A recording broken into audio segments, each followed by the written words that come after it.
பெண்ணகரில் குடியிருக்கும் அருள்மிகு திரிபுர சுந்தரி உடனமர் திருமூர்த்தி ஈஸ்வரர் அவரை காண்பதால் விசக்கன்னி யோகம் விலகும் என்பது ஒரு ஐதீகம். இது பிரசன்னத்தில் கிடைத்த செய்தி. இது ரொம்ப பழங்காலத்து கோவிலுங்கிறது நமக்கு புரியுது. விசக்கன்னிகை யோகம் என்றால் என்ன? அதாவது பிறந்த வீட்டில் மனசு நிம்மதியே இருக்காது. நிறைய கன்னி பெண்கள் எனக்கு இந்த வீட்டில் ஏன்டா பிறந்தோன்னு இருக்குது, நிறைய பேர் அந்த மாதிரி நினைக்கிறது உண்டு. பிறந்த வீட்டில் பெண்கள் சௌக்கியம் இல்லாமல் இருக்கிறது. சில பேருக்கு ஆசை ரொம்ப இருக்கும், நம்ம கணவன் வீட்டுக்கு 50 பவுன் நகை போட்டு போகணும், அப்பா ஒரு 5 வீடு எழுதி தரணும், இந்த மாதிரிலாம் இருக்கலாம். அந்த மாதிரியெல்லாம் இருக்கக்கூடிய விசக்கன்னி யோகம் அப்பானால செய்ய முடியாது. அப்பானாலே சூரியன் பித்ரு, அப்போ அப்பானால செய்ய முடியாது, அம்மானால செய்ய முடியாது. அப்போ இந்த பொண்ணு ஒரு சாதாரண குடும்பத்துக்கு வாக்கப்பட்டு போயிடும். அப்போது அந்த புகுந்த வீட்டுக்கு போனதுலேருந்து யோகம் கொட்டும். அவன் ஒரு சாதாரணமாக இருந்தவன் கோடீஸ்வரன் ஆயிடுவான். அந்த மாதிரி நிறைய பேர் இருக்காங்க. இதுக்கு பேர் தான் விசக்கன்னி யோகம். விசக்கன்னி யோகம் என்றால் பிறந்த வீட்டில் பெண்கள் புகுந்த வீட்டுக்கு போகும் பொழுது பெரும் செல்வத்துடன் போகாமல் இருப்பது.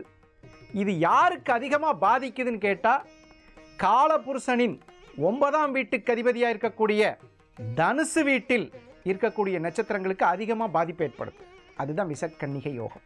இந்த மாதிரி இருப்பவங்க ரொம்ப பயந்துக்குவாங்க. என்னப்பா இது, நம்ம ஒரு சாதாரணமாக ஒரு பட்டுப்புடவை ஒரு 20,000 ரூபாய் கேட்டால் கூட கிடைக்க மாட்டேங்குது, சாதாரணமாக 20,000. அந்த மாதிரி யோகத்திலிருந்து விடுபடுறதுக்கு இதெல்லாம் விசக்கன்னி யோகம்.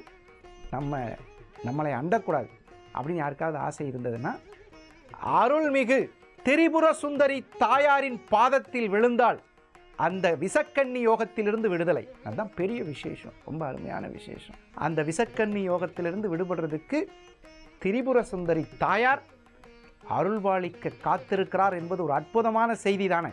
सख्याद्रि शीर्षे विमले वसन्तं गोदावरी तीर पवित्र देशे यद्दर्शनात् पातकम् आशुनाशं प्रयाति तं त्र्यम्बकम् ईशमीडे, प्रयाति तं त्र्यम्बकम् ईशमीडे.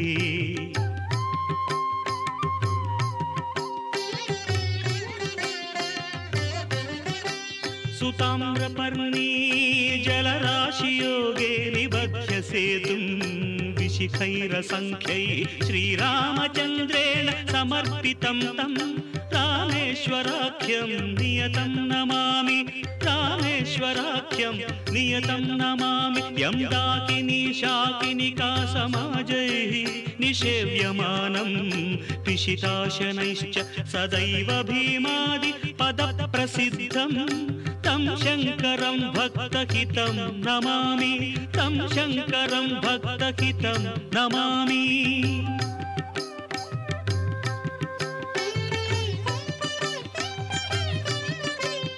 सानन्दमानन्दवने वसन्तम् आनन्दकन्दं हतपापबृन्दं वाराणसीनाथमनाथनाथं श्रीविश्वनाथं शरणं प्रपद्ये.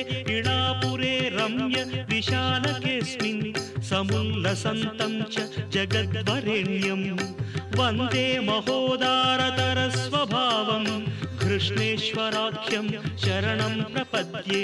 ज्योतिर्मय द्वादशलिङ्गकानां शिवात्मनां प्रोक्तमिदं क्रमेण स्तोत्रं पठित्वा मनुज्योतिभक्त्या फलं तदालोक्य निजं भजेच्च, फलं तदालोक्य निजं भजेच्च. ஒரு சிறிய இடைவேளைக்கு பிறகு இந்த கோவிலில் இருக்கக்கூடிய அருள் சக்தி, இந்த கோவிலுக்கு செல்லும் வழி.